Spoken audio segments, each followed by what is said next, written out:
Listo, ya lo han revisado este de acá, ¿sí o no? Este material que les he compartido. Pero vamos por ahí. El pingüinito y el... ¿Qué es el cuernudo? Gamarra, ¿cómo que gamarra? Tenemos ahí New Linux, ¿sí? New Linux. Así se le conoce. Y hasta aquí ustedes deben de conocer ya que es Linux, ¿verdad? O normalmente se le conoce como Linux, solo Linux nada más, ¿no? Pero en realidad es el New o GNU Linux, es lo más correcto que le llamamos, que es un sistema operativo como Mac de Apple, DOS o Windows, ¿no? Porque ustedes conocen Windows, ¿no?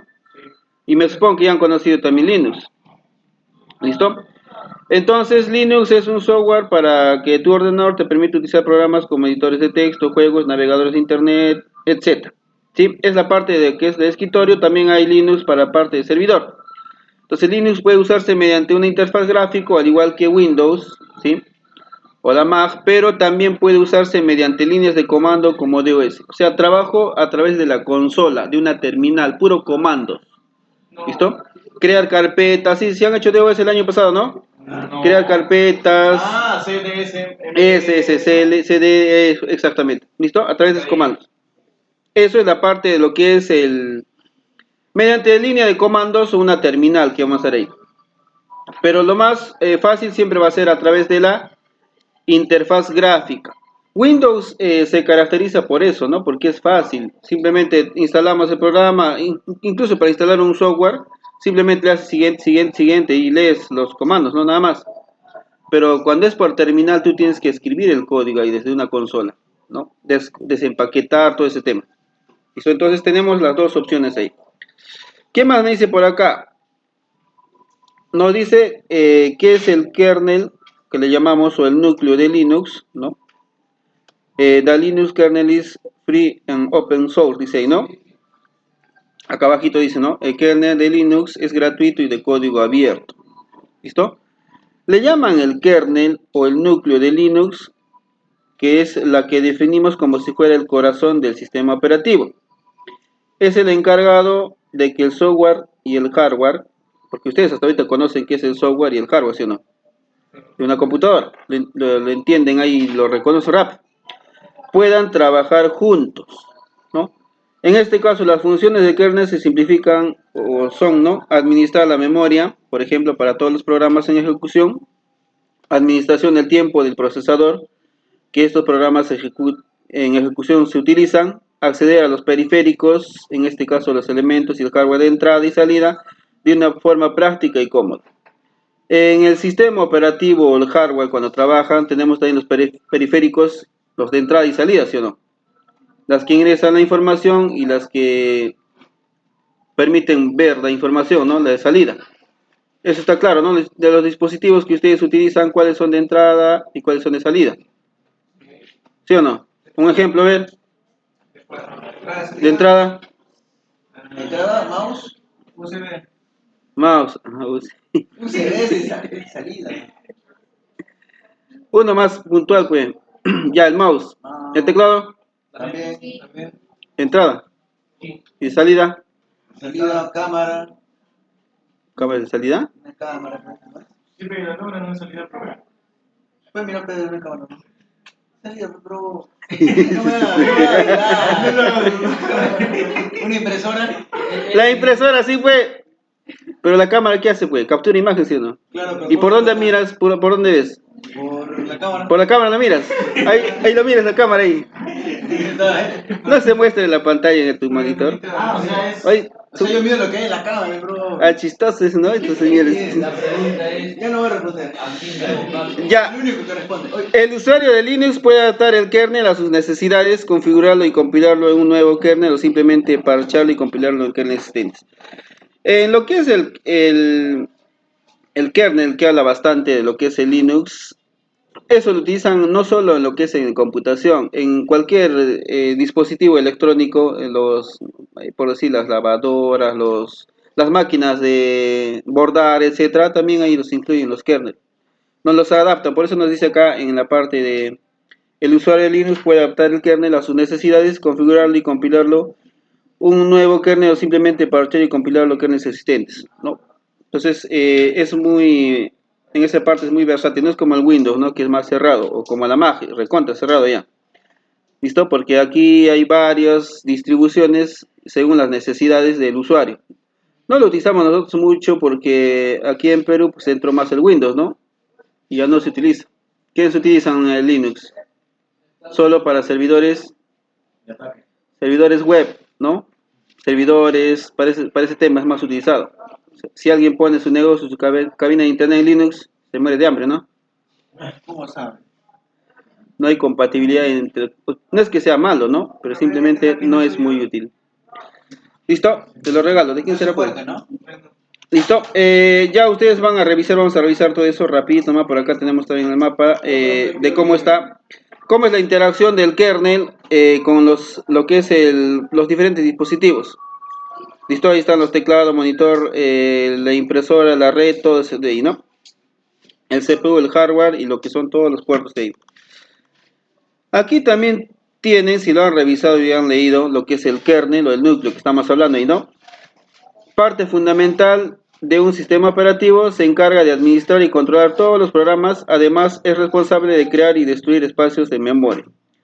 Cuando se enciende una computadora con cualquier sistema operativo, el kernel se encarga, en el kernel se carga la memoria y permanece hasta que se apaga la PC. Dice, realiza siguientes funciones: comunicación entre procesos, control de periféricos, manejo de memoria, control de interrupciones, ¿no? En este caso maneja el tiempo y hardware que utiliza cada programa.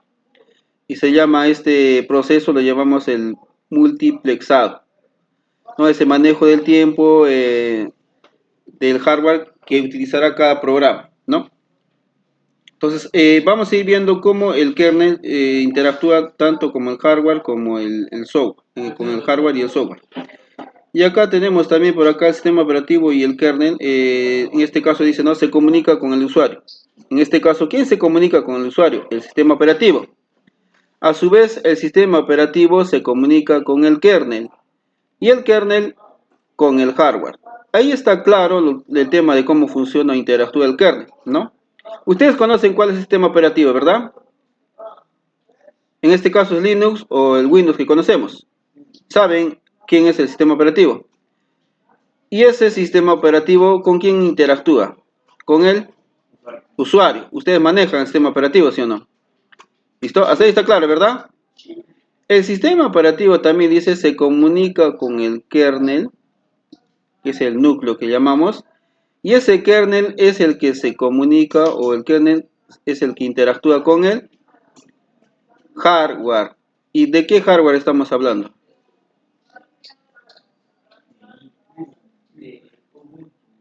Hardware. Las partes de la computadora, pues no todos los componentes. Claro, eso, ¿no? El kernel es el que es como el intermediario entre el sistema operativo y el hardware, ¿no? Y el usuario es el que se comunica con el sistema operativo. Luego de esto, acá hay varios, porque este es un tema amplio. Solo esta es la parte de introducción acá. Hay varias distribuciones de Linux, o que los llaman los distros o los sabores, lo dice, ¿no? Y tendrías que trabajar con cada uno de ellos, ¿no? Tanto son para escritorio, hay algunos como Linux Mint, es el más parecido a Windows. Si ustedes buscan Linux Mint, ahí te vas a entrar a la página, lo descargan y lo instalan, tiene el entorno gráfico.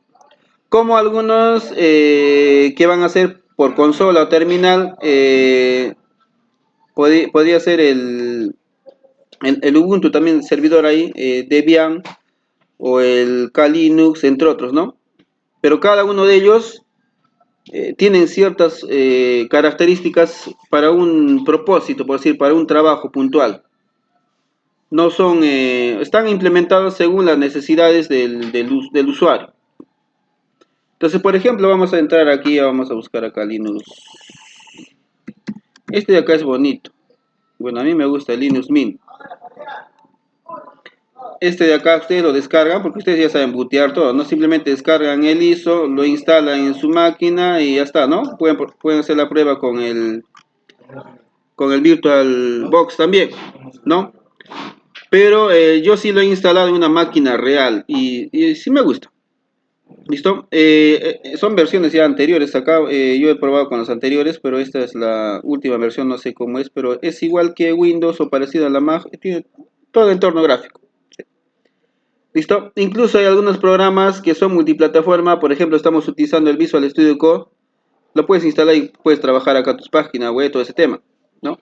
Recuerden que hay programas que son multiplataforma, ¿no? VirtualBox es uno de ellos, creo, VirtualBox, Visual Studio Code, que se pueden instalar tanto en sistemas operativos como Linux, Windows. ¿Se acuerdan, no? Cuando hemos mostrado Visual Studio Code, por ejemplo, este es multiplataforma. Cuando ustedes quieren descargar esto e instalar, tienes que ver para qué sistema operativo vas a instalar. Debe estar por acá, a ver. Porque acá están saliendo otras plataformas. Aquí, ¿no? ¿Descargar para qué? ¿Para Windows, para Linux o para Mac? ¿No? Simplemente descargas, instalas y en este caso Visual Studio Code ya es muy utilizado, ¿no? Le ha ganado a todos los editores, ¿no? Este es un IDE que le ha ganado a todos los editores de código. Es bien utilizado porque tiene todas las extensiones, ¿no? Lo que le han visto ustedes. Entonces tú puedes trabajar, instalas este programa Linux Mint y puedes trabajar Visual Studio Code y hay algunos programas, ¿no? Por ejemplo, el Corel sí no es multiplataforma, ¿no? Corel no puedes instalarlo en Linux, solo está para Windows, ¿no? Y para Mac, creo, ¿no? Como lo que es de Photoshop, Adobe Creative Cloud, toda esa familia también está para Windows y para Mac, pero no hay para Linux. Pero también hay softwares o programas dentro de Linux que son similares a los programas que son muy comerciales, ¿no? Entonces ya con cada uno de ellos tienes que trabajar, pues no tienes que conocer eso. Listo, entonces esta de acá se puede descargar y lo pueden instalar porque el mismo procedimiento que ustedes han hecho para instalar Windows es lo igualito.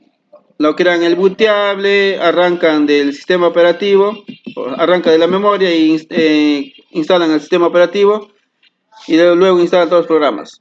No es complicado. Listo, en una de ellas, porque ya nos va a dar tiempo también, vamos a instalar un ejemplo, ¿no? Para entrar al tema lo que son los servidores. ¿Listo? Muy bien. Hasta ahí, no sé si haya consultas. Vamos a ver otro archivo. Aquí vamos a ver varios sistemas operativos. ¿Listo? Hasta ahí está claro, ¿no? ¿O tienen alguna duda? Ya, esto solamente es como una introducción para ver. Aquí tengo también otros archivos que les he compartido. Vamos a ver acá extensiones de archivos, el sistema de archivos también. ¿Listo? Vamos a ver acá lo que son las extensiones de archivos. Esto es la otra ficha que les he pasado ahí. Esto ya ustedes lo conocen. ¿Qué es una extensión del archivo? Una extensión de archivo o extensión de fichero. ¿Qué es?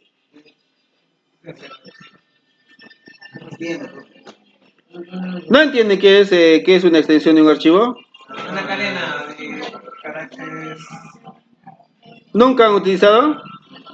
Y cuando descarga una imagen de internet, ¿con qué extensión viene?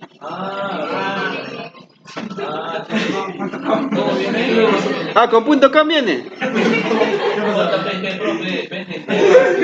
Son las extensiones que tienen al final de el archivo le das un nombre y tiene una extensión, ¿verdad? El más conocido, que no creo que no conozcan, el de Word, ¿no? ¿Cuál es el de Word? DocX.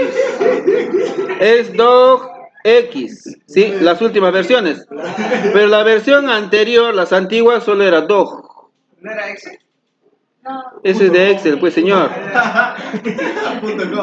.exe, por ejemplo, los .exe son los instaladores. Cuando ustedes descargan un instalador, es .exe. ¿Y este .com? ¿Sí? .com es su dominio, pues señor. Sistema de archivos, no dominios. No estamos hablando de .com, .net, .info, eso no. Los archivos, estos señores. Cuando ustedes descargan, a ver, tengo que ser como para niñitos. Cuando descargan una imagen, voy a buscar acá Minions ya. Cuando descargan una imagen, ya que tengo una imagen, este Minions. Oye, se colgó, como gamarra. Guardamos la imagen, y acá miren, no aquí. Esto vamos a borrar. La chistosa. Miren acá. Sale el nombre de la imagen y este dice no punto web. Es una nueva extensión de imágenes para lo que es web, porque es nuevo. Normalmente los que conocen ustedes es JPG, PNG, etcétera, ¿no? Este web es nuevo. Incluso no lo abre el Photoshop, las versiones más o menos. La última versión creo que sí lo abre ya. No lo abre. O sea, quieres editar la imagen, no. Tienes que trabajarlo con Paint, convertirlo y recién abre. Los que han hecho la prueba, ¿no? Porque si jalan también a Corel, no lo reconoce. Sí, no lo reconoce. Entonces tienes que convertirlo, ¿no? Lo abres con Paint, lo guardas como JPG, etc. No hace un proceso ahí.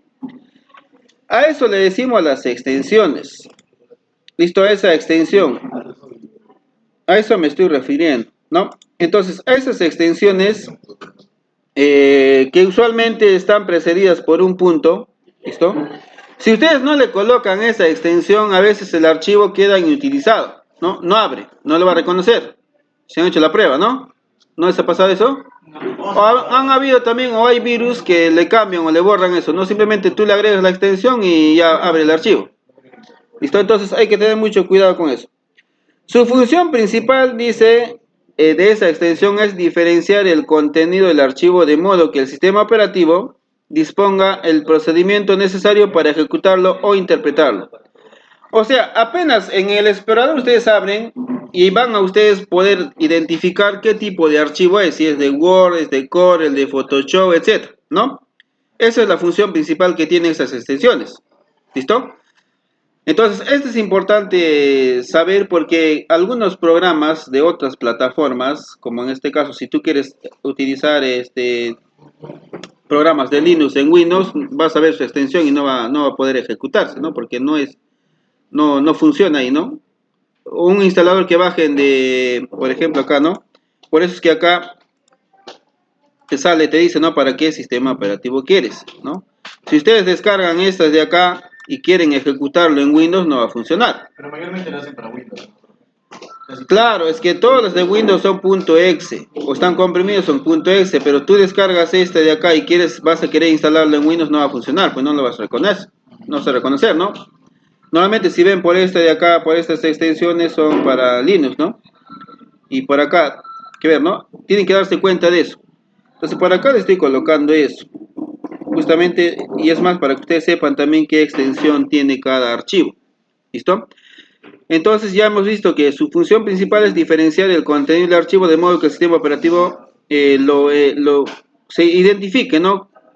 O se lo interprete cuál es, ¿no? Sin embargo, la extensión es solamente parte del nombre del archivo y no representa ningún tipo de obligación respecto a su contenido. Simplemente es para que lo identifique. Nos dice por ahí.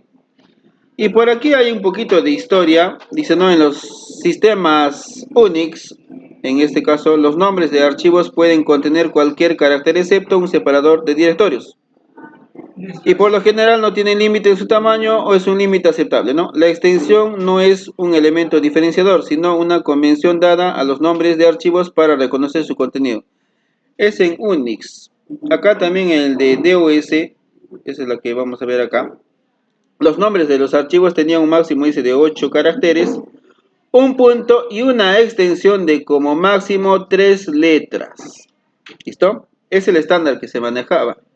No, en Windows la mayoría de extensiones son 3 caracteres o 3 letras. ¿Listo? Ya ahora último encontramos, ¿no? Por ejemplo, docx ya con 4, ¿no? En un máximo de 12 caracteres del código ASCII que permitían distinguir unos archivos de otros dentro de un mismo directorio. Esa era su función. No todos los caracteres de código ASCII estaban permitidos para nombrar un archivo. Pues algunos ejemplos, por ejemplo, la barra diagonal que normalmente se utiliza para rutas de un archivo, o el asterisco, signo de interrogación, el más, la barra reversa, ¿no? Y otros, ¿no? Estaban reservados para otras funciones. Pero después todo lo que es del alfabeto, las letras, normalmente están incluidas ahí, ¿no? Y acá entramos también a lo que son tipos de extensiones de archivos, ¿no? Y ahí tenemos el de sistema, ¿no? Estos son los archivos necesarios para el funcionamiento interno del sistema operativo, así como de los diferentes programas que trabajan en él.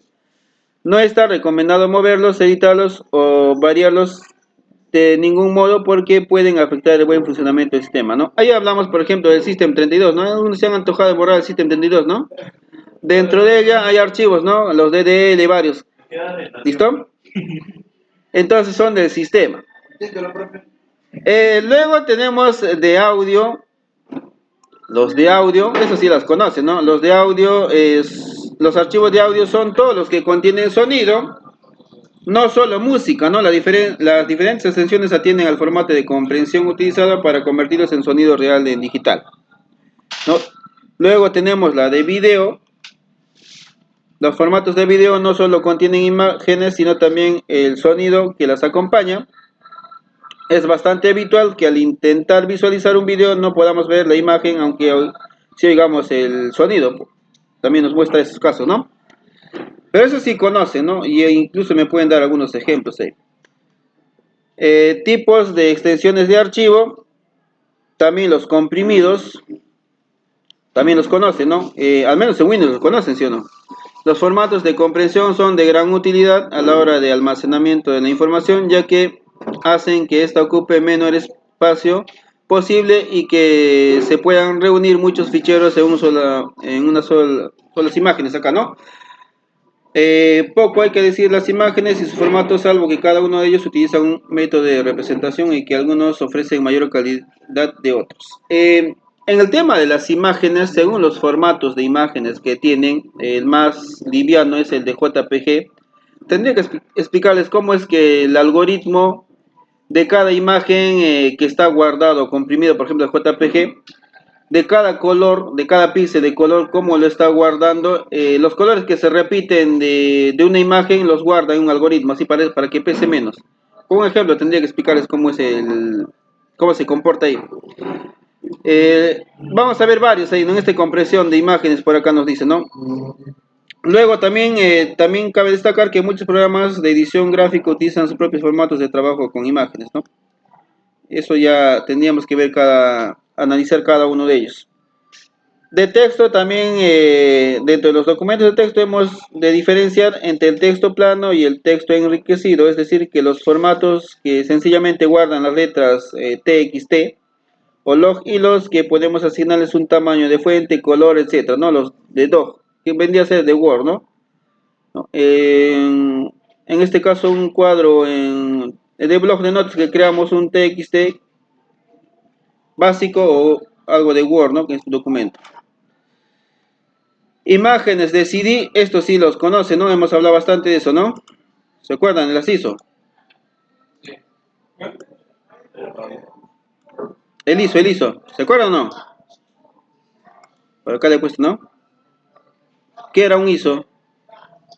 Imagen del sistema operativo. Ah, del sistema operativo. La imagen del sistema operativo es como un CD virtual. O sea, sí. montar un CD virtual. Es un CD. En realidad, ya no se queman los discos, ¿no? Ajá. Hace algunos años atrás estaba de moda porque hoy en día pues las memorias ya los han desplazado, ¿no? Los piratas de los discos comenzaban a clonar los CDs, ¿no? Creaban una imagen real del CD. Creaban la imagen y comenzaban a quemar con AeroExpress. Hay varios quemadores, ¿sí?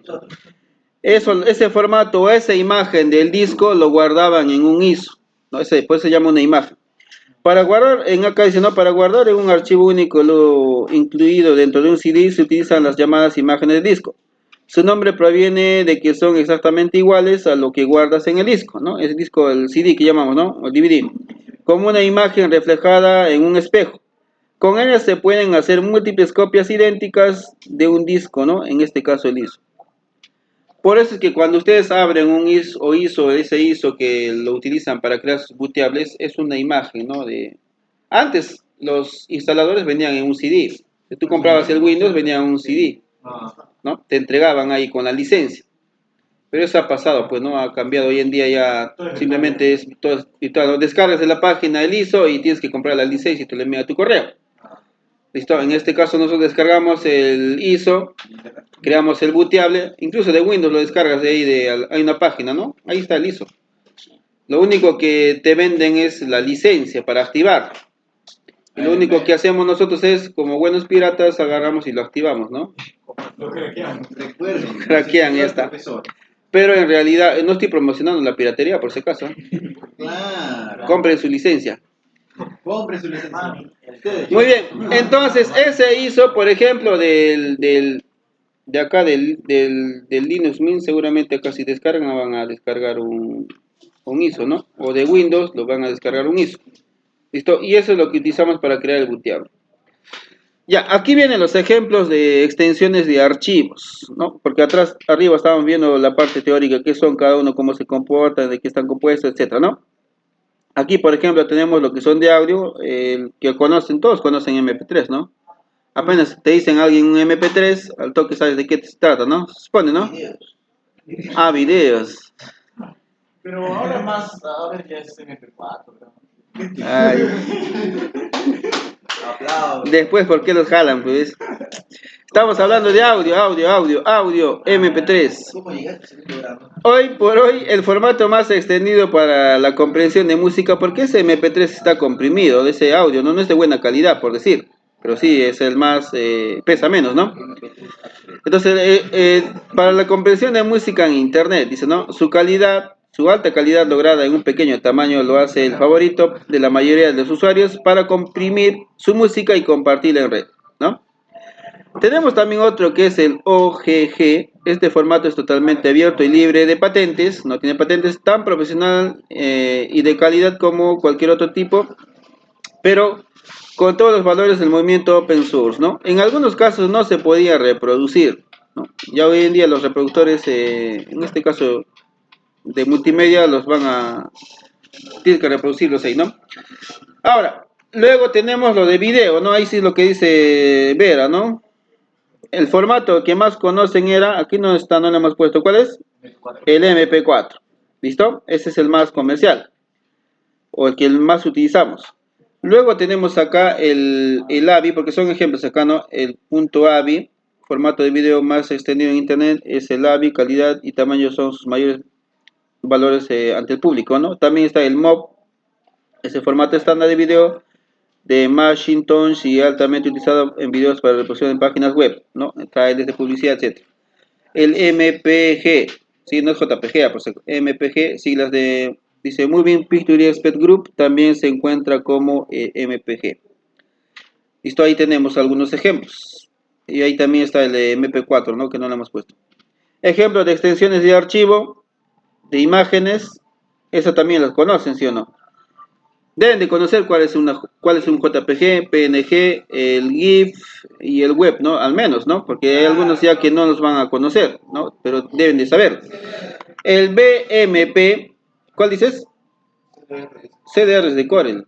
Esa no es imagen. Chistoso eres, ¿no? Ay, Dios. O sea, así como técnicos que van a salir, ustedes tienen que conocer qué extensiones de archivos son. O sea, tienen que saber, pues no puede ser que no sepan, ¿no? Imagen CDR, ¿cómo es eso, pues? Imagen PDF, profe. MP4. A imagen PDF el otro.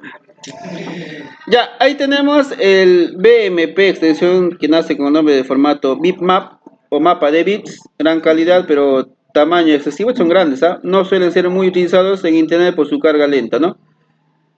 Para Internet siempre utilizamos el de JPG, PNG, ahora en este caso es el de web, ¿no? Entonces ya han creado uno ya.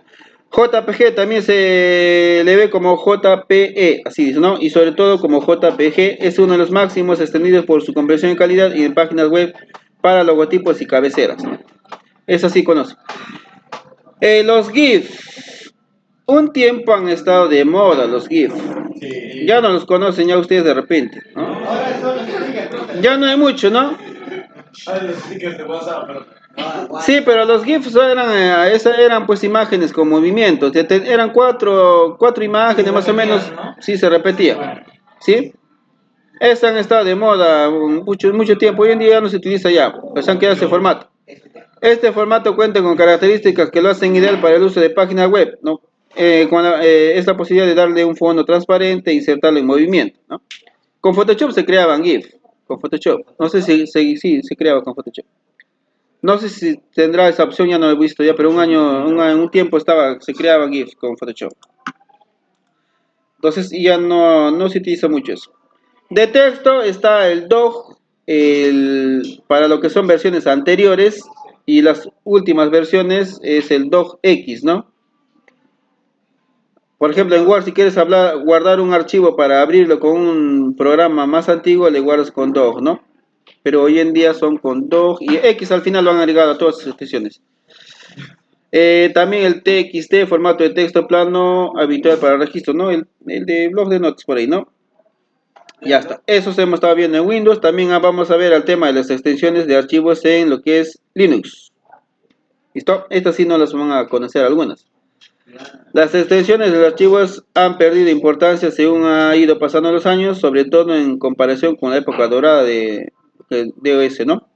Esto es debido a que una extensión actualmente es de 3 letras, no idéntica realmente en el formato del archivo, no identifica, ¿no? Sino que puede nombrarse sin representar su contenido. A diferencia, dice, ¿no?, de Windows, que utiliza las extensiones de los archivos para determinar su tiempo y por tanto seleccionar la aplicación con la que se abren. En Linux y otros sistemas como Unix, no Gamarra, solo utilizan estas extensiones por convención. Por convención o simplemente por protocolo, ¿no? Pero no son necesarios para determinar su formato. Simplemente para identificarlo por ahí, ¿no? Otra diferencia sustancial en su uso la encontramos en que en otros sistemas operativos las extensiones tienen 3 caracteres, ¿no? En Linux es tan habitual encontrar de 3 como de 1, de 2 e incluso 4 o más caracteres. No es como en Windows que normalmente son 3, ¿no?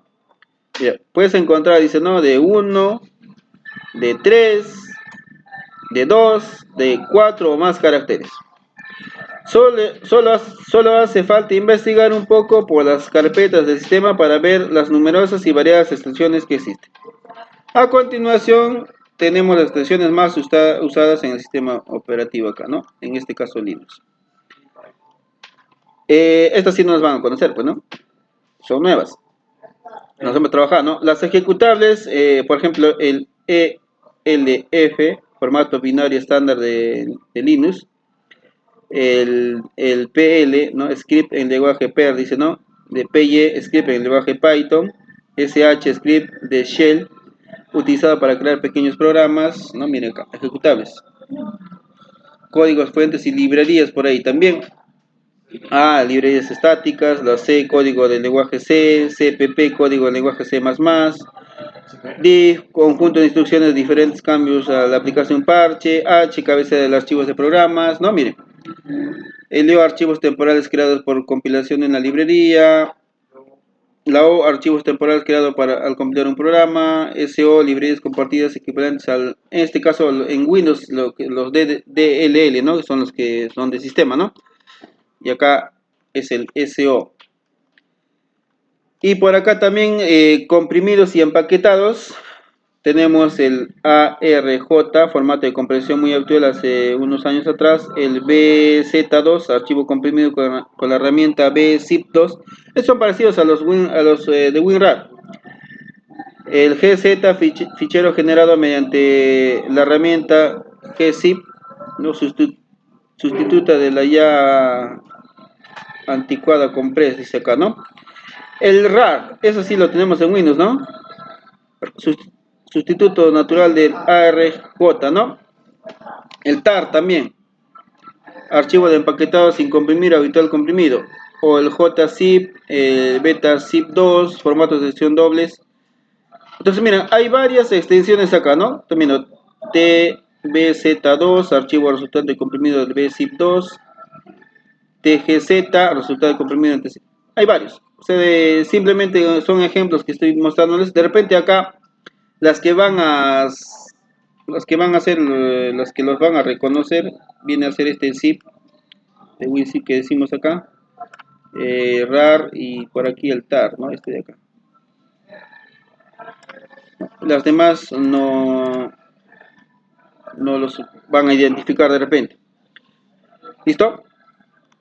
Vamos a lo que son archivos de sistema también. Acá tenemos algunos de config o conf, ¿no? Archivo de configuración de un programa almacenados en su mayoría en directorios, etcétera. Y vamos a ver ya los directorios, cada directorio de Linux cuando instalemos, para qué sirven o se utilizan. El CAO, módulos de núcleos del ARM 2.6 dice acá, ¿no? Look indica el bloque del servicio de proceso de programas, se suelen guardar en los TMP, o sea, los temporales, ¿no? Log, archivos de información generados por sus propios núcleos y los programas de servicios instalados. El PID, fichero de identificadores de procesos necesarios para el correcto funcionamiento del servicio de ejecución. Son varios archivos, de repente no los van a encontrar, ¿no? Acá también están los TMP, los temporales, archivos temporales creados para almacenar información temporalmente. En Windows también tenemos ahí. Y por acá algunas de las distribuciones de paquetes binarios también, ¿no? Del Deb, de Debian, derivados, entre ellas destacan de Ubuntu, Linux Mint, como más conocidas. Tienen esa extensión. Creo que también acá por eso el Deb que está por acá, ¿no? Cuando vamos a instalar por acá. Acá está, ¿no? Miren. Ahí lo ven, ¿no?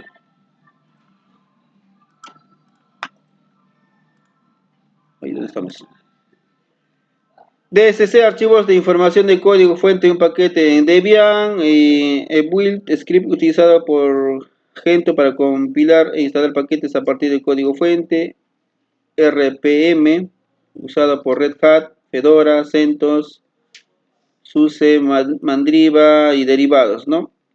Entonces, ahí tenemos varios ejemplos de lo que son sistemas de archivos, o las extensiones, ¿no? Las extensiones de los archivos son útiles, o sea, vamos acá a esta conclusión, pues sin ellas nosotros no podríamos identificar o denominar determinado tipo de archivo. Sin embargo, estas son demasiadas, o sea, lo cual dificulta su total memorización.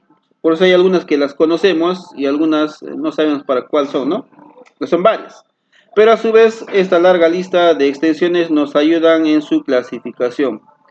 Pero las más utilizadas, las más conocidas, ustedes la tienen que saber, ¿sí? O sea, como técnicos no pueden no saber qué es un archivo audio, qué es un archivo de video, qué son archivos de imágenes, ¿no? O sea, las más conocidas tienen que conocerlas, sí o sí.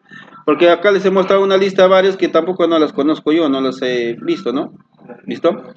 Pero las más utilizadas, o para los instaladores, por ejemplo, en Linux, ¿cuáles son, no? ¿Qué extensiones tiene? Las de sistemas operativos, de imágenes, de comprensión, que son las más utilizadas. ¿Listo? Entonces, todas ellas las deben de conocer, las más comunes. Pero deben de conocer, los que no pueden confundirse, ¿no? De qué extensión es. ¿Listo? Y esto es muy importante porque a veces cuando van a descargar algún programa para instalar, pero en este caso no, por eso es que hay extensiones o hay programas, ¿cuáles vas a descargar, pues, no? Y lo vas a identificar por su extensión también. ¿Listo? Muy bien, si está comprimido, no está comprimido, etcétera. Muy bien, hasta aquí, ¿hay alguna consulta? ¿Hay consultas? ¿No hay consultas? Ya se han dormido. Y hasta aquí terminamos, y lo otro lo van a leer. Esta parte también es importante, ya lo vamos a ver qué son los temas de archivos, lo revisan, y vamos a ver, no, el FAT32, todo ese tema, ya. Esto es importante para que sepan cómo se va a formatear y todo ese tema. ¿Listo? Muy bien, jóvenes, hasta aquí quedamos. No hay consultas, ¿no? Estudien, revisen y hemos descargado para la siguiente clase hacemos la parte práctica de todo esto. ¿Listo? Muy bien, jóvenes, hasta aquí quedamos.